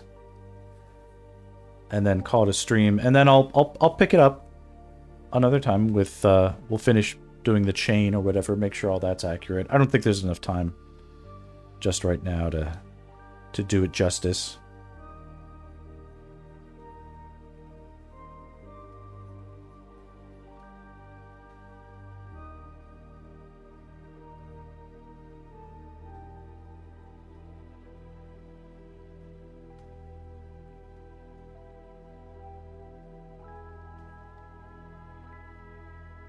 Yep, this is looking cool. Let me get a little bit of this fun cheek color. Uh-oh. That's like the same color. Okay, at least the program can tell that it's different.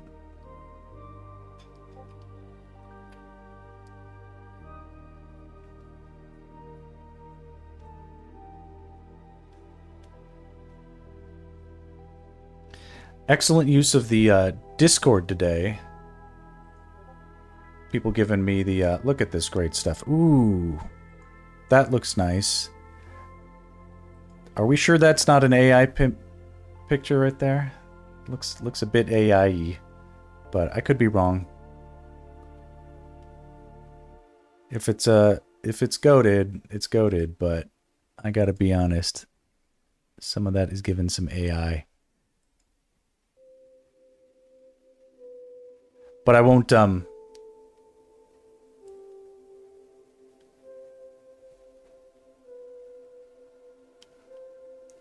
yeah, that's not goated use. Posting AI into the Discord is not a goated use. No, I think that one of Midna's tattoo there, that looks a little AI-y. But you know what? We all get confused. I didn't send AI. I'm gonna flag the one that I think looks like it. I could be wrong. You know, I'll give it a scream. I'll give it the or I'll give it the barf, and I'll give it the brain too. We'll show I'm thinking. Oh, the brain went away. Oh no, there it is. There we go. I don't know if it's a barf. It just shows I'm thinking. How do you know it's a sculpt? Send a link. I don't know. And if you can't, it's not that, like, I'm... This isn't me being like, why can't you tell? Or it's just... You know, I'm looking and I'm just... That's my first reaction. It's not the fault of art. It's the fault of the AI bros for putting this shit everywhere and making us question our own sanity.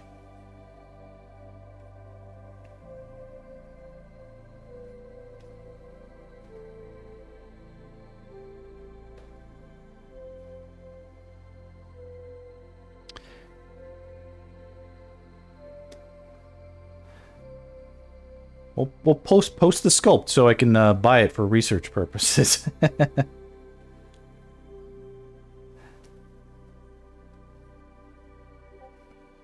3D model. Well, then it's well lit.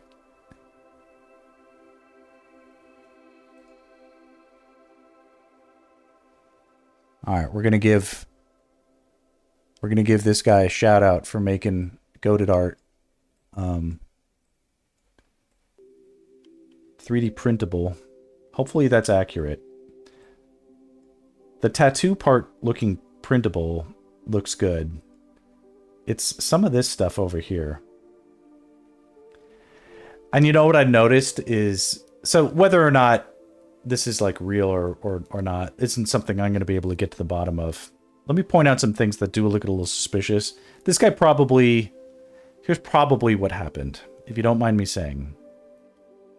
But he has a cool printout. Printout is good. But he's like, how can I get this to sell a little bit better? Sometimes people put their own stuff into whatever. AI, ChatGPT. This could be a real product, or it's representative of a real product. But for advertising purposes, he didn't think it was bad necessarily to put it through a thing. if this is a 3D sculpt, for instance, that's 3D printable sculpt, you guys know that that stuff just comes out as one color, and then it has to get painted, right? Is that what he did here? Did he paint this? Into all these little nooks and crevices, into all these little things? All right, let's put our thinking caps on a little bit. Maybe some of this is real. Maybe some of it isn't, you know? I don't know. It could be. When I see stuff like this, like here in the elbow, and like this, some of this stuff,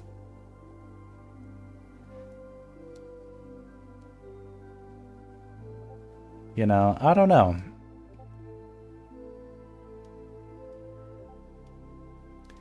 It's either some deft photography or some other things going on, but some stuff is just giving me some tells. You know? That stuff, usually you print it, then you have to sand it, then you have to smooth it and stuff like that, then you have to paint it. Am I wrong? Maybe I'm wrong. Do you guys own 3D printers? You do this stuff? You know? Okay, you posted the real deal.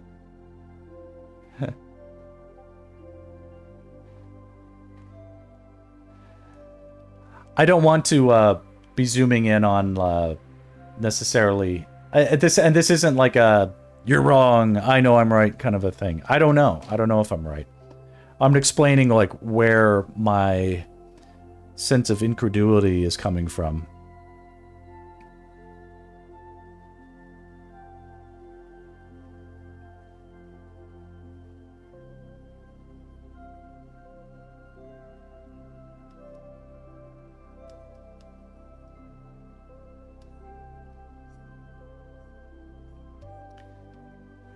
Like, when I go on, like, Amazon, for instance, I'll be like, oh, cool, that product looks cool. And I'll look in, and I'm like, that's an AI picture of the product. Now, and it sure, like, makes it look good, but I'm like, well, how do I know that that's the right product? You know, I don't want to get sold something cool, and then it comes and it's like the Temu version, right?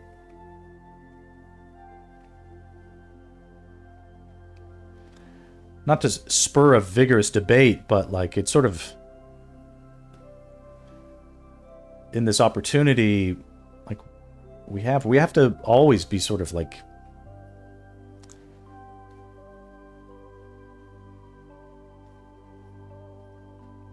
the willingness of people to sort of give AI a pat, like, oh, I had this 3D sculpt, but, you know, of course, the version that you get when you print it out is not impressive. It's not that impressive at first glance because it's unpainted and it's like, there are too many interesting little nuanced, sort of, it's not, I won't call them discrepancies, but it's just sort of like, it just looks like, to me, an AI, polishing of a 3D. It's like, let's take it as a given that the guy is selling legitimate 3D printable Minda models. And that's like, because everybody has to paint their own, that's sort of what that is it's representative of a sample of like a pattern that you could follow at home. But that's not necessarily what you buy. What you buy is, you know, here AI assembled the, you know, the option. What you could do at home is what AI has done here. And some people don't see a problem with that, and they give it a pass. And I don't know, you know, all this stuff, it's like, it has to be up to you, whether or not that's okay. But I prefer not to use AI as references. I very much prefer not to do that. Even when I'm paid to do that, like through work and my storyboarding stuff, I don't like doing that. It looks gross. It gives me the ick. It's hard to say what specific offense, like if my suspicions were on target a little bit. You know, again, I don't really... it is an Etsy product. This looks pretty close. That does look good.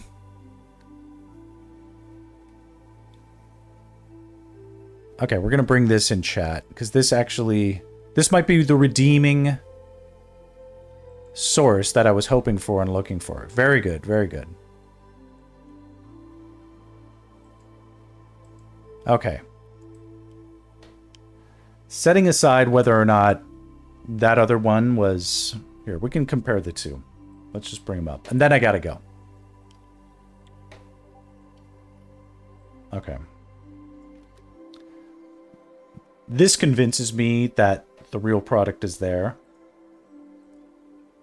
Something about this still gives me AI ick, but that's just because I'm being icky, or I'm ick-brained.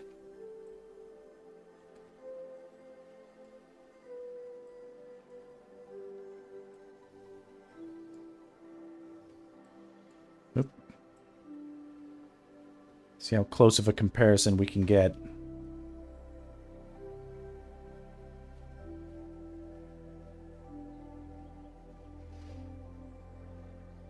You know, I don't know. Some of this stuff, you know, I guess, so one thing I'd be curious about, like I might ask, is like, hey, is, you know, these glow effects, like how is that achieved, for instance? You know, I don't know. Looks like they chose to go with like a different coloring or lighting pattern on the interior of this coat. Because that's not one-to-one. But that's hardly something I find too egregious in this case. So that's okay. But you guys can see, for instance, that the quality of the skin texture is different from one to the next.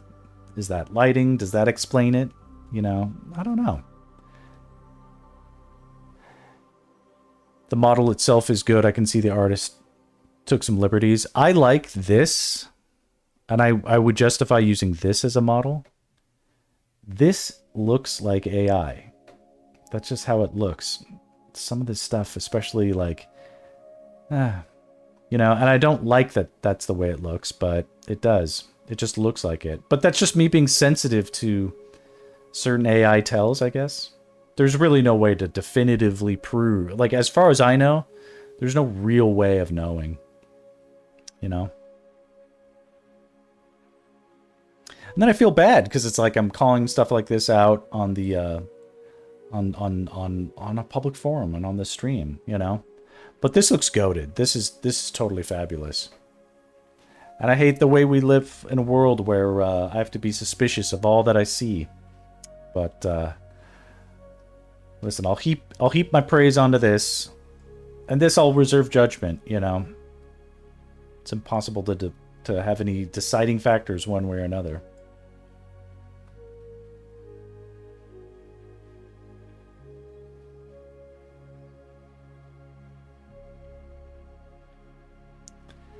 Yeah. Interesting. Interesting. Food for thought.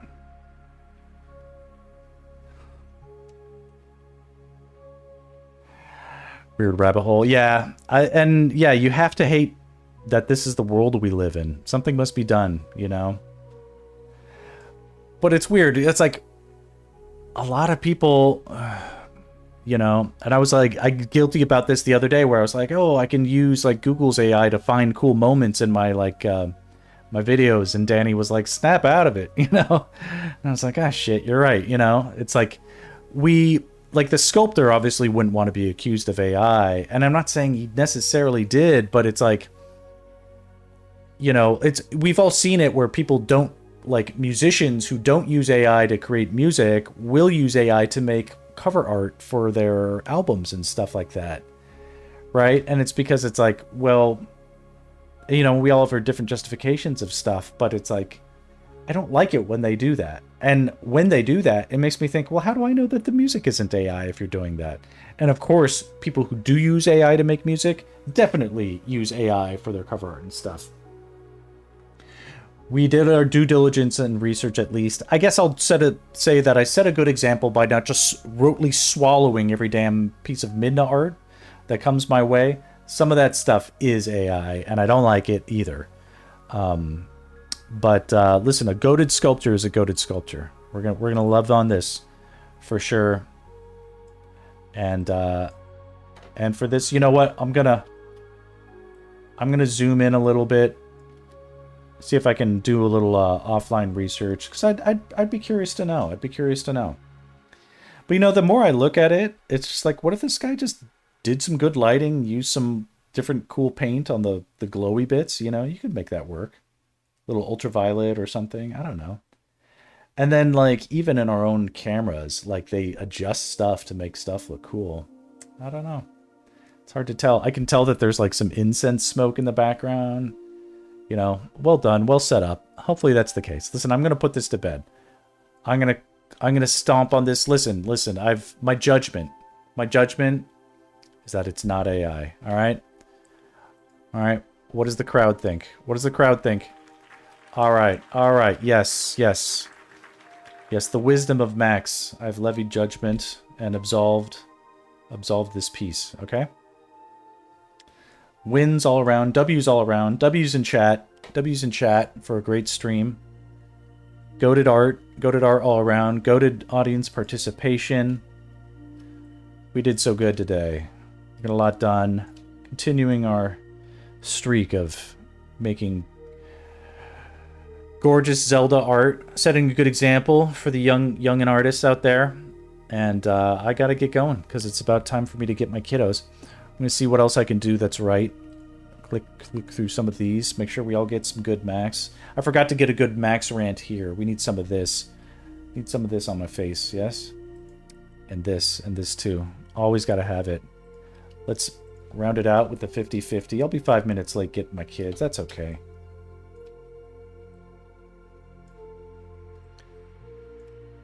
Goated. Goated thumbnails and goated art. Only here could it be. And then and yeah. So we're gonna round it out. Say thank you so much, everybody. I really appreciate it. It's gonna be adios time, so I'm gonna say adios, and then I'm gonna end with the outro portion, because I need to do some of that, because a lot of these cut off abruptly, I noticed at the end, and I don't like that. So all right. Adios, y'all.